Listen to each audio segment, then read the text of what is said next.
Okay, good morning, Professor.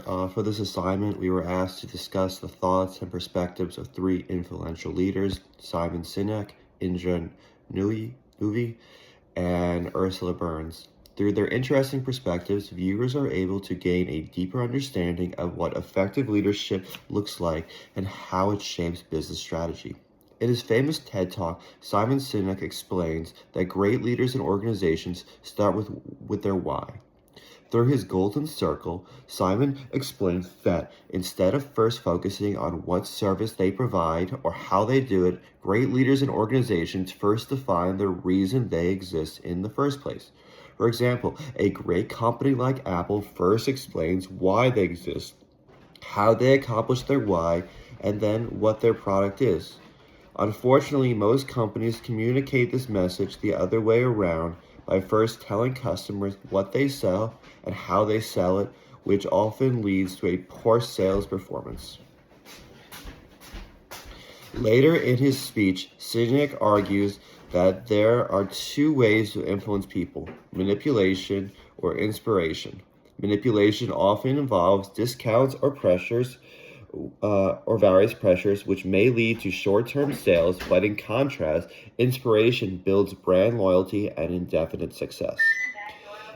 In his TED Talk, Sinek explains that this strategy allows a company to not only go from a product-focused company to a purpose-driven strategy by driving stronger emotional connections with customers and employees, but also by engaging in long-term thinking and enable decision-making consistency.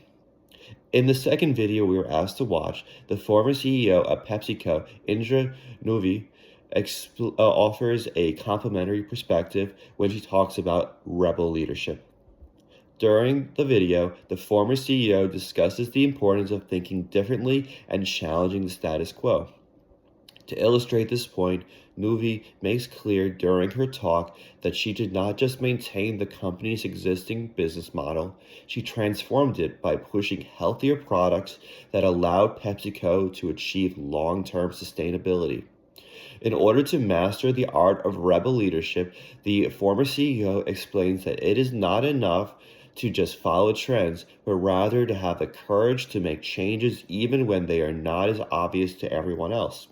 In addition, Nooyi also discusses the importance of placing performance with purpose, believing that companies should not only make money, but should also make positive contributions to society, which personifies Sinek's idea of starting with their why. Lastly, the former PepsiCo CEO highlights the importance of empathy and people-centered leadership by writing letters to employees' families to highlight how much the company values their contributions. The last video we were asked to watch was on former Xerox CEO Ursula Burns, who provides another powerful example of the importance of being grounded in authenticity, reliance, and growth, offering fascinating insights on the barriers she had to overcome during her childhood and the impact that her mother made during her childhood. Burns explains that leadership is not a fixed destination, but rather an ongoing journey that we are constantly on.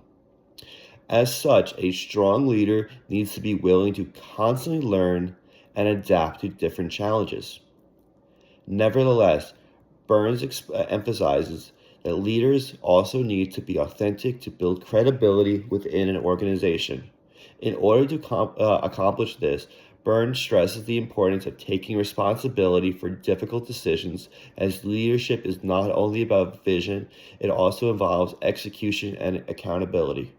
She's an excellent example of this because she did not become CEO overnight, but rather grew within the company in order to learn her craft and become a successful influence within the organization.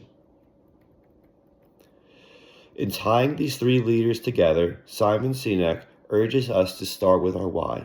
Indra Nooyi shows us how we can turn our why into a bold, forward-thinking strategy through rebel leadership. And Ursula Burns reminds us how leadership is rooted in authenticity and reliance.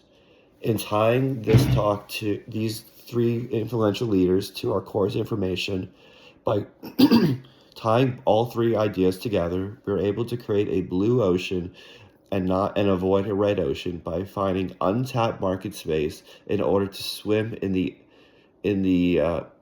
unrivaled waters of a blue ocean in uncontested waters.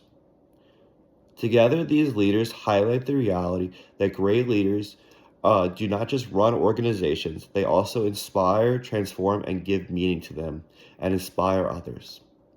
On a more personal note, Professor, thank you so much for a great semester, and I wish you all the best. Thank you.